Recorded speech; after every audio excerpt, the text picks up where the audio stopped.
আর যদি আমি মরে যাই, আমি শহীদ হয়ে যাই, আমার ডান পাশের ভাই বোনেরা এই লড়াই যতদিন বেঁচে থাকবে ততদিন চালায় নিবে ইনশাআল্লাহ।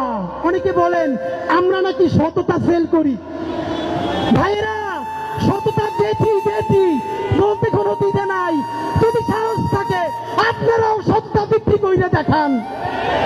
এনএসআই, ডিজিএফআই, ডিবি, এসপি থেকে শুরু কইরা এমন কোন এজেন্সি নাই যাদের কাছে ওসমান হাদি, জাবের, জুমা, শান্তাদের ব্যাংক অ্যাকাউন্ট, বিকাশ অ্যাকাউন্ট নাই, সব আছে। যদি পারেন এক টাকার চাঁদাবাজি করাপশন প্রমাণ কইরা দেখান। বাংলাদেশে এখন পর্যন্ত কোন মাফিয়ার এত টাকা নাই যেই টাকা দিয়ে আমাদেরকে কিনে নিতে পারবে ইনশাআল্লাহ। আল্লাহ যতদিন বাঁচায় রাখবে, স্বাধীনতা, সার্বভৌমত্ব, ইনসাফ এবং সততার জন্য লড়াই করব।